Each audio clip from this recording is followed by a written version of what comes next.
it's a lot easier to notice the big, scary, horrifying, ugly things that slowly intrude into your life and destroy and chip away at your resolve. Poisons and toxins like drugs and alcohol, pornography, these obviously, for many of us, reek of destructive consequences, such that just prima facie on their face we know that they tear us apart, that they render us asunder. The consequences of destroying our minds, our bodies, and our souls with this type of defilement and debasement and decadence is such that it's a lot. On the one hand, they're highly addictive. And if you get caught up in them, it's hard to break those habits. It's far easier to avoid them because the consequences are so stark, so great. If you've been around anyone or seen anyone or yourself having been addicted to these things, have experienced this type of depravity, defilement, debasement, and decadence, you know the pain and the suffering that it causes. And so it's easy, not easy, it's easier to stay away from them. Less so if you're addicted or have been addicted, but certainly if you haven't been, it's somewhat more manageable to avoid doing these things. And this is where you have to be careful of the term moderation. All things are moderation. I'm highly circumspect. I'm highly skeptical of the concept of moderation. Moderation is a gateway. Don't get me wrong. Yeah, there are people. There's the rare individual who can moderate things that can become easily abusive: drugs, alcohol, pornography, many other things. What's a little drink here? What's a piece of cake there? Right? You watch some perverted, decadent film, maybe 10 minutes of it, you catch a glimpse of it, so what? Everything in moderation doesn't mean you're going to immerse yourself in this garbage. And there are a few people who can do this. Here's the thing, it's a creep. It's a slow creep. You edge your way into these things before you ever become addicted. But you don't even have to become addicted. They could just become a habit, a bad habit. It doesn't have to become an addiction. So this concept of moderation is a gateway. You don't moderate sin. You don't moderate evil. It's not a moderation thing. There's a big difference between willful moderation of evil and sin, decadence, depravity, defilement, debasement, and making a mistake and slipping up. Slipping up, making a mistake, being misled, being deceived, being weak, because we're all human, and indulging in these hedonistic pleasures. Realizing, knowing that you're doing wrong, but not being able to help yourself because you're weak, because you're vulnerable. That's one thing. But actually making a practice, a conscious practice of such moderation, that's a fool's errand, and it leads you down a path of destruction. But again, it's a bit easier, again, assuming you haven't been addicted, it's a bit easier because the red flashing lights on how destructive these things are so obvious, and the consequences and the ramifications of it so stark. It's a bit more doable and manageable to make it a practice to stay away from these things, to avoid these things, because it's so obvious. And ultimately, when you have the breath of Yahuwah, the Most High, living within you, because you've received the word of Yahusha, the Son of the Most High who saves, the Most High who redeems, the Most High who delivers, with the ruach, the breath, the set apart spirit that lives within you, guides you, keeps you on that straight and narrow path.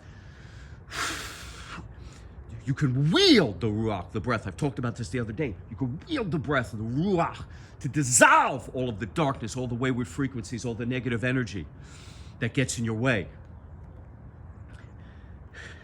And so, you may be tempted, but you can easily now, with the power of the ruach, absolutely reject all of these poisons and toxins that invade you. Because you know, cake, cocaine, whiskey, all of this decadence does not enhance your life.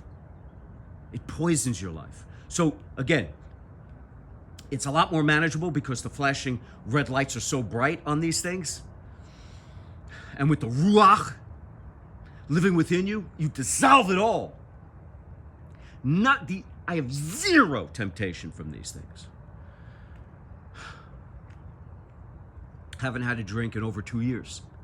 And it's not because I was an alcoholic, it's not because I was drinking every day. There was a time 8, 9, 10 years ago before I got diagnosed with my first cancer, the first monstrous giant tumor that sat on my left kidney. We ripped that vampiric, demonic gargoyle that was perched on my left kidney. We ripped it out, ripped the kidney out. That's gone. Came back a few years ago, went into my liver. We ripped a chunk of my liver out. Health issues, all of that. The breath of Yahuwah has healed me of all these things and more. But here's the thing. Sometime, the things that erode your character, the things that tear away at your resolve, aren't so obvious. They're not the big, scary, horrible, red flashing light, the crippling, demeaning decadence and defilement and depravity that is so stark and in your face and obvious that it's a deadly path to walk down, like drugs and alcohol and pornography, etc. No. Some of the most destructive, some of the most evil of all things, some of the greatest poisons that can render you asunder are a lot less obvious. Things like apathy, laziness, lack of self-control. These things. It's easier to understand the things that you shouldn't do and to avoid them because, again, the ramifications are so ugly and stark. But things like laziness and apathy and a lack of self-control can slip by you. They can slip by you. They can get away from you a lot, and it's a lot more surreptitious. It's a lot quieter. It's not as in your face when you decide that, you know what? I'm not going to wake up early today. I deserve some extra sleep. Right? Or I'm not going to go to the gym today. I need a break from working out. Or I'm not going to read from the word of Yahuwah, Yahusha today. I'm not going to nourish my soul with the good news, with the word, with the way, the truth, and the life, with the parables, the phrases, the teachings of Yahuwah, Yahusha today. I've been reading every day. I could skip a few days. It's a lot easier for that kind of thing to creep into your life. Before you know it, this apathy, this laziness slowly erodes your resolve, your character, your discipline. I was at the gym today. And there's a day out of the week, every week, there's this day, Thursday. At this gym, there's a massive gym that I go to. So I've already been at the gym. Then I came into the park and I did some upper body stuff at the gym, and then I got here and I did my kettlebells, I did my squats, worked my legs here in the park because I want to be out in the fresh air. I want to get ready for my message to you. But on Thursdays at the gym in the morning, it's empty. The rest of the week, packed. Well, there's a lot more people. For some reason on Thursdays, there's hardly any people there. And I think to myself, I'm working out every single day. Not because I have to, because I want to. I'm compelled to. I train for a higher purpose.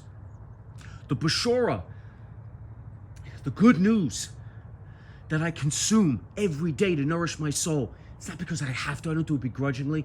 I do it because it enhances my life. Waking up early.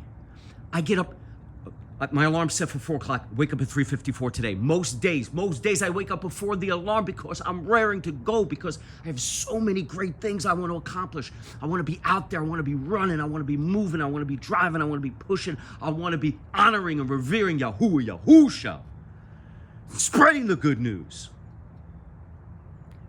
And so I'm driven, far beyond driven, motivated, inspired, encouraged.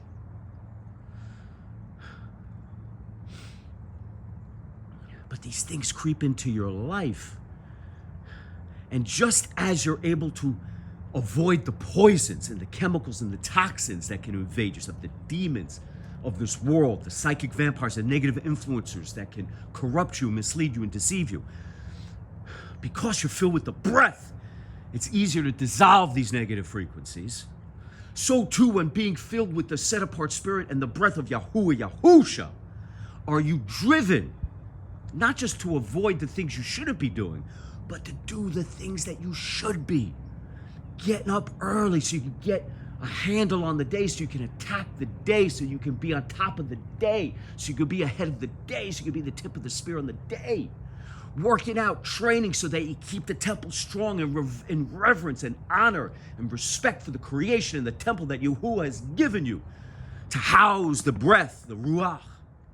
Reading from the good news, reading from the Besor, reading from the Bible, nourishing the soul with the words, the phrase, the parables, the commandments of Yahuwah, Yahusha. So you can nourish the soul, nourish the spirit, and be alive, be truly alive, be vibrant, be robust, be dynamic. You're compelled to do these things.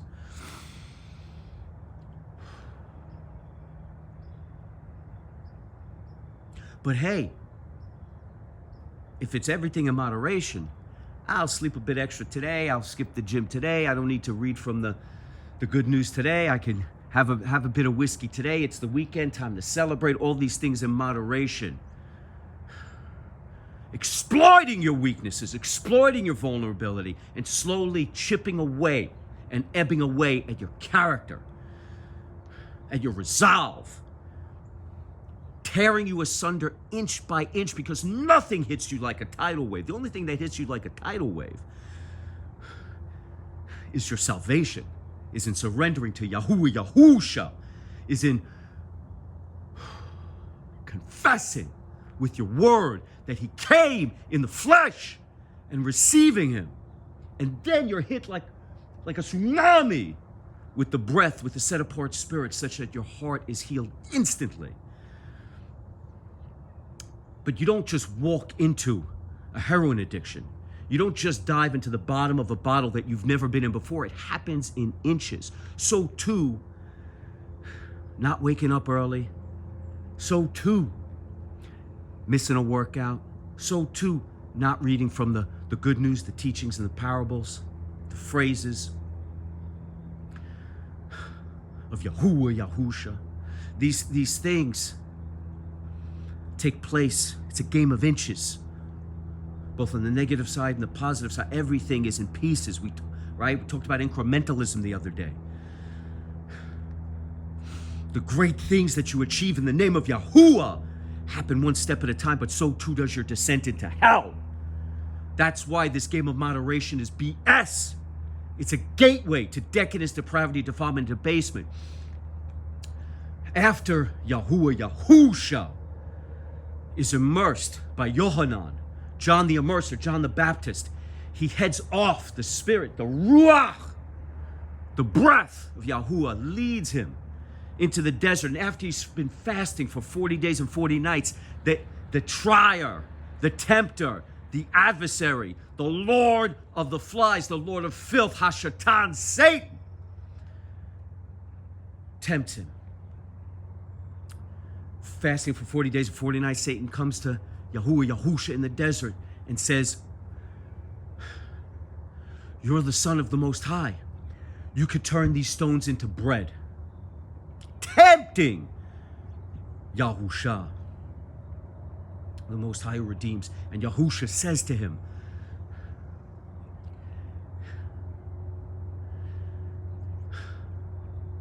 "It is said that man does not live by bread alone, but by the word of the Most High, of Yahuwah, the Supreme Elohim." And then the tester, the trier, the adversary, Hashatan, tests Yahusha again by saying, "If you are the son of the Most High, then throw yourself off this mountain." He leads him to the top of a mountain, top of a cliff. He says, "Throw yourself off this mountain. Throw yourself off this cliff. Because Yahuwah will not allow you to even skin your knee, to even hurt your foot. Because the angels, the set apart ones, will, just before you smash into the rocks, will lift you." And Yahusha tells the trier, the adversaries, he tells Satan, "You shall not test Yahuwah. You do not try Yahuwah." And Hashatan, the adversary, gives it one more shot to see if he can corrupt or mislead Yahusha. He takes him to the highest mountain and shows him all the kingdoms of the world, all the empires of the world. And I'm not sure if this is the case, but the way I interpret it, he shows him past, present, and future, all of the great kingdoms. And he says, all of this will be yours if you just bow down before me and worship the evil one. And Yahusha says, "Get behind me, Satan. Away with you, Hashatan. For we only worship one, and that is Yahuwah, the Most High, the Supreme Elohim." And that was it. Hashatan flees, leaves, evaporates, disappears, because he cannot crack the armor of Yahuwah Yahusha, the armor we all have when we have faith in the Most High. That is our armor. Nothing can stand in our way when we are guided and led by the breath, the set-apart Spirit. Nothing. We are impenetrable, impregnable to the daggers, the slings, the arrows, the spears of the evil one, and the deceit and the deception of the psychic vampires, negative influencers, haters, detractors, and the evil whisperers of this world. They can't touch us. But hey, what if Yahuwah Yahusha was like, "Well, in moderation, it's all good. You know what? I'm starving right now. I could use a little bit of bread. Hey, let me turn these stones into bread. It's just a one-off." No. He had the resolve, because he has the breath of Yahuwah making it all possible. And you too, in coming to Yahuwah Yahusha and confessing that he has come in the flesh and repenting and asking for him to redeem you, floods you with that same breath, the breath of Yahuwah, the set-apart Spirit, such that you too wear the armor, such that you too wear the helmet of salvation, such that you too can wield the Ruach like a sword that dissolves all negative energy, wayward frequencies, that get in your way, all darkness. That light dissolves it all.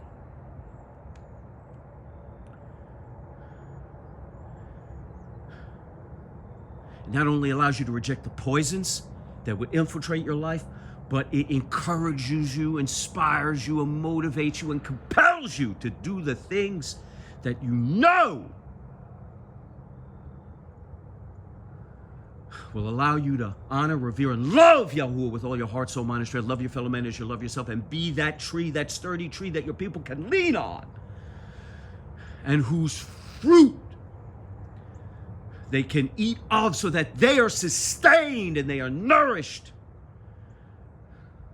because you live as an example for your people.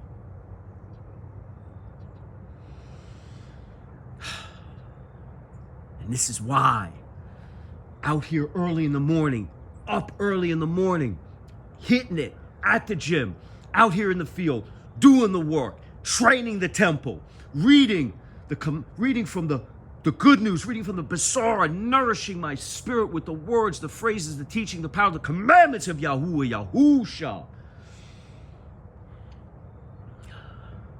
This is why I'm so motivated by it. This is why I'm so encouraged by it. This is why I'm so inspired.